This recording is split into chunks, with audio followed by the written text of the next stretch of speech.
Você sabia que desde 1982, uma frequência de rádio transmite apenas sequências de números e que nenhum órgão oficial admite saber quem opera aquela emissora? A história tem nomes, datas e registros, mas também buracos que as autoridades não conseguem explicar. O que vou contar agora vem de relatos de moradores, gravações encontradas em pastas esquecidas e de um arquivo que alguém deixou escapar. É uma investigação que começa como curiosidade e termina em medo. A estação ficou conhecida entre amadores como a emissora dos números. Uma frequência curta que alcançava cidades costeiras e ilhas remotas. Localizava-se, segundo os mapas antigos e cartas de navegadores, a poucos quilômetros de uma vila chamada Maré Alta, onde as casas eram de madeira escura e o vento trazia sal e ferrugem. A trilha de terra que levava à antiga torre de transmissão rangia sob os pés, e o cheiro era sempre o mesmo: metal aquecido, óleo antigo e uma umidade salgada que entrava pela roupa. A rádio não tinha anunciante nem programação. Quem se lembrava dos primeiros registros descrevia noites de inverno cortadas pelo som de uma voz mecânica que enunciava números com uma cadência ritual. Entre os curiosos estavam Marcelo, repórter de 41 anos que cobrira histórias pequenas e grandes, e Clara, técnica de som de 32 anos, operadora de um estúdio comunitário que havia recebido inúmeras chamadas de ouvintes. Eles foram até Maré Alta em busca de respostas. Segundo relatos dos moradores, ninguém morava ali permanentemente desde a década de 1990, mas as luzes se acendiam à noite e sempre havia alguém mexendo na torre. A motivação era simples e burocrática. Uma frequência irregular interferia em redes marítimas e alguns pescadores diziam ter ouvido números que coincidiam com datas e coordenadas. Era, no começo, apenas um mistério técnico. Na primeira noite, o rádio parecia inofensivo. O som que vinha do aparelho era uma mistura de estática e uma voz que lembrava a de um gravador antigo, toda trêmula, como se tivesse sido tocada muitas vezes. 3740, dizia a voz, e entre cada número havia um estalo seco, como se o mecanismo respirasse. Marcelo anotava. Clara ajustava filtros no gravador portátil, e um pescador idoso, Joaquim, ficou parado na varanda, as mãos enrugadas apoiadas no corrimão, olhos marejados pela luz fraca. "Ouço isso desde que era menino", disse ele, voz baixa. Sempre nos mesmos horários. Horas se passaram naquela vigília.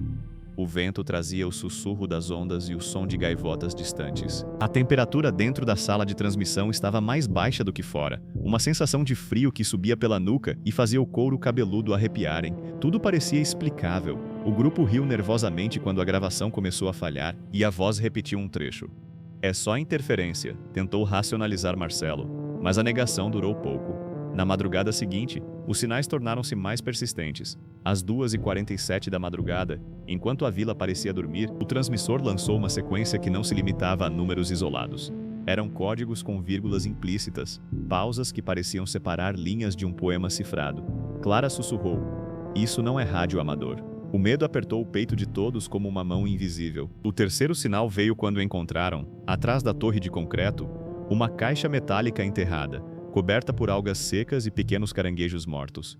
Dentro havia fitas magnéticas rotuladas com datas de 1982. Havia fotografias amareladas mostrando homens com uniformes que lembravam épocas de censura, máquinas com mostradores de cristal e um mapa com pontos assinalados. Quando o grupo tocou nas fitas, o gosto na boca ficou metálico, uma náusea lenta que subiu pelo estômago. Os sentidos se ampliaram, o cheiro de óleo e ferro ficou mais forte, o ar mais denso.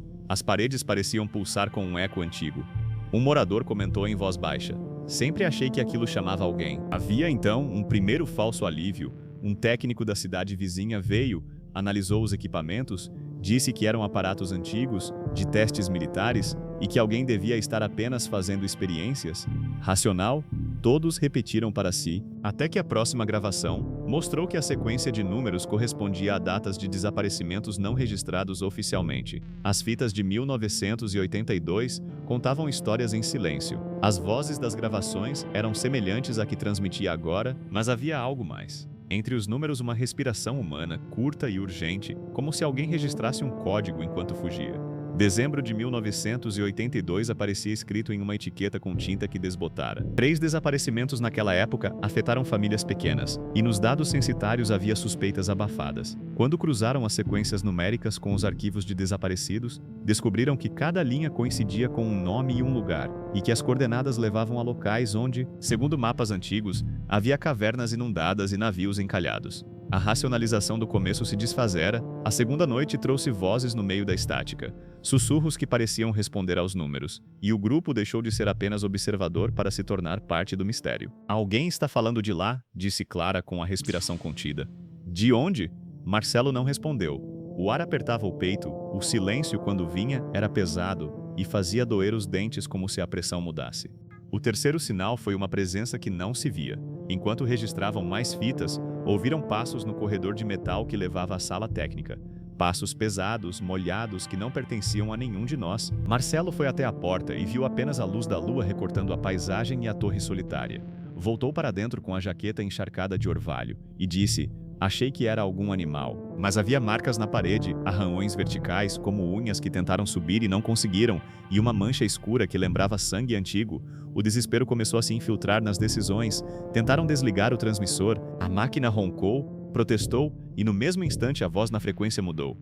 A sequência não era mais numérica, era um nome. A voz pronunciou, Clara, o sobrenome de Joaquim. Ele congelou. Sua pele ficou pálida como papel. Minha filha, murmurou, olhos perdidos. Havia por um momento um silêncio absoluto, como se o mundo respirasse para escutar. O terror tomou forma física quando, numa gravação recuperada, as vozes entre os números começaram a imitar pessoas que já haviam desaparecido. A respiração, a hesitação, até mesmo as palavras cortadas, tudo idêntico a registros antigos que estavam nas pastas de polícia. Numa tarde úmida, Marcelo conectou uma dessas fitas ao aparelho e, no fone de ouvido, ouviu o que parecia ser uma conversa entre dois de nós. Por que eles ligam sempre? Disse uma voz tremida, que podia ter sido de Clara. Eles não ligam, respondeu outra. Eles são chamados. Nesse momento, a luz estourou e a sala caiu em breves sombras. Quando a luz retornou, a fita estava parada no final e havia marcas frescas na mesa, como se unhas tivessem sido pressionadas ali há pouco. O coração batia na boca. A tentativa de fuga foi imediata. Decidiram levar as fitas à delegacia da cidade mais próxima, selar as evidências, chamar peritos.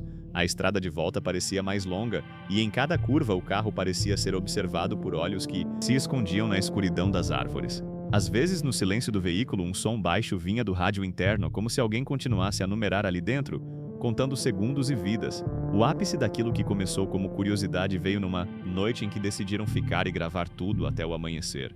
A torre parecia viva, uma coluna que sugava luz e devolvia murmúrios. À meia-noite, a transmissão acelerou. Os números vinham em avalanche, sem pausa, e no centro deles havia uma melodia fina, quase inaudível, como o toque de um metal fino raspando uma taça. A temperatura caiu de repente, um frio que cortava a pele e enrijecia os músculos. Os sentidos falharam, a visão se embaçou, o som parecia distante e havia uma pressão nos ouvidos, como se mergulhassem sob água. No monitor, a onda do sinal se transformou numa forma que lembrava um coração pulsante. E a voz da gravação fez uma pausa longa demais. E então, na pausa, alguém falou o nome de Clara. Ela respondeu em voz alta sem perceber que havia falado. Quem falou meu nome? Perguntou, mas a pergunta ficou presa no ar. Havia então um movimento na sombra junto à torre, algo que não caminhava, mas se deslocava deslizando, como se uma cortina viva se movesse com vontade própria. Era alto demais para ser humano, e no lugar do rosto havia somente um brilho úmido como se o próprio tempo refletisse a luz. Joaquim tentou correr e quando alcançou os degraus, olhou para trás e não estava mais sozinho. A figura estendeu algo que parecia um braço e por um instante a pele que tocou a dele foi fria como água. Joaquim caiu para trás, os olhos arregalados, e antes que pudessem socorrê-lo, ele se ergueu e caminhou em direção à torre como se estivesse guiado. Houve gritos, tentativas de puxar Joaquim de volta, mãos que agarraram ar. Marcelo tentou desligar tudo, puxou fios, quebrou válvulas, mas as ondas continuaram a sair, como se a própria torre expulsasse som dos seus poros de metal. Clara, com o rosto branco, agarrou o gravador e registrou tudo até a bateria morrer. Na última porção capturada, a voz que enumerava soou quase humana.